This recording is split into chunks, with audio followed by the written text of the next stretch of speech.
सीधे रायपुर से हमारे पास खबर आ रही है जहां सरोज पांडे के चीन दौरे की फोटो का मामला सामने आया है। कांग्रेस ने चीन दौरे का एक फोटो ट्वीट किया है।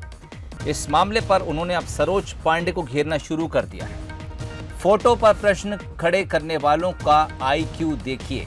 कांग्रेस के पास हमसे सवाल करने का कोई नैतिक साहस नहीं है, ये कहना है सरोज पांडे का। उन्होंने ये भी कहा कि मैं 6 साल पहले पार्टी के कार्यक्रम में चीन गई थी। अब जबकि कांग्रेस ने सरोज पांडे के उस फोटो को लेकर सवाल खड़े किए थे कि वो चीन से उनके संबंध हैं और वो जब चीन गई थी उसके एक फोटो को लेकर ट्वीट किया था। इसके बाद उन्होंने अब फोटो वायरल करने वालों के आईक्यू पर ही सवाल खड़े कर दिए हैं। उनका कहना है कि राहुल गांधी पर जब कुछ सवाल पूछे जाते हैं तो कांग्रेस के पास उसका कोई जवाब नहीं होता, लेकिन दूसरों के ऊपर सवाल जरूर खड़े करती है कांग्रेस। उन्होंने कहा कि मैं जिस कार्यक्रम में चीन गई थी वो एक सरकारी कार्यक्रम था और उसी का फोटो कांग्रेस दिखा रही है।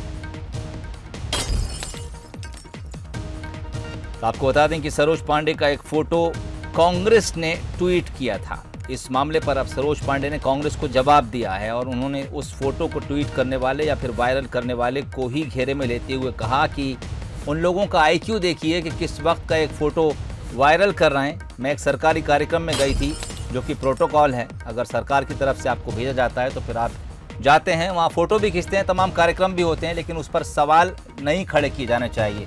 सवाल तो जब हम राहुल गांधी के लिए पूछते हैं तो कांग्रेस के पास कोई जवाब नहीं होता। इस वक्त हमारे साथ मोहन तिवारी फोन लाइन पर जुड़ गए। मोहन, कांग्रेस ने एक फोटो ट्वीट किया और अब जवाब में कांग्रेस पर भारी पड़ती दिख रही है सरोज पांडे।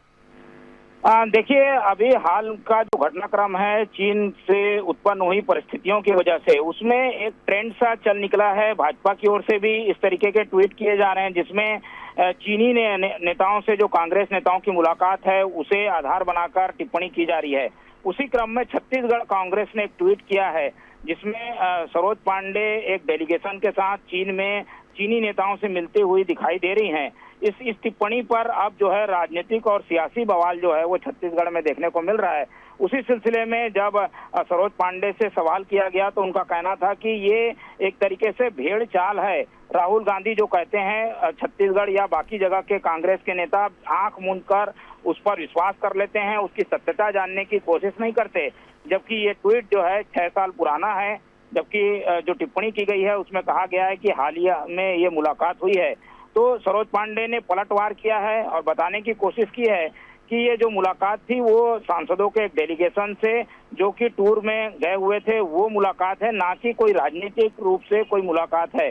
तो इस तरीके से बयानबाजी का जो दौर चल रहा है वो सियासत हमें छत्तीसगढ़ में भी देखने को मिल रही है। और छत्तीसगढ़ कांग्रेस के जो ट्विटर हैंडल है उसमें जो एक फोटो शेयर की गई है उस पर बयानबाजी का दौर जारी है और सरोज पांडे ने उसमें सफाई भी दी है और तंज भी कसा है कि कांग्रेस अंधभक्ति में डूबी हुई है और बिना देखे समझे सत्यता जाने टिप्पणी कर रही है। जी चलिए मोहन, बहुत बहुत शुक्रिया तमाम बातचीत के लिए। तो लगातार अब दौर जारी है जब कांग्रेस चीन से संबंधों को लेकर मोदी सरकार और उनके तमाम नेताओं को घेरने की कोशिश कर रहा है, तो वहीं बीजेपी अब कांग्रेस के उन तमाम पुराने वायदों को, किस्सों को, कहानियों को, फोटो को, दौरों को वायरल करने की कोशिश कर रही है जिसमें चीन के साथ संबंधों को दिखाया गया है। सरोज पांडे ने क्या कुछ इस मामले पर कहा है, आपको वो सुनाते हैं। कांग्रेस ने जिस विषय को डाला है पूरी जानकारी करके करना चाहिए तो विषय स्पष्ट होगा। सबसे बड़ी बात यह है कि जब राहुल गांधी पे प्रश्न खड़ा होता है तो जैसा नेता बाकी कांग्रेस वैसी। कांग्रेस पार्टी से जिस प्रकार से जिन विषयों पर प्रश्न चिन्ह भारतीय जनता पार्टी ने खड़ा किया है और हमारा विषय बहुत लाजमी है, इस विषय पे हमने राजनीति नहीं की है। जो प्रश्न हमने जवाब मांगा है वो जवाब आज तक आया नहीं है। हम पर प्रश्न करने का साहस अभी कांग्रेस के पास में ये नैतिक साहस नहीं है। कांग्रेस ये नैतिक साहस अगर करने का प्रयास कर रही है इसका मतलब है कि विषय को दूसरी ओर मोड़ रही है।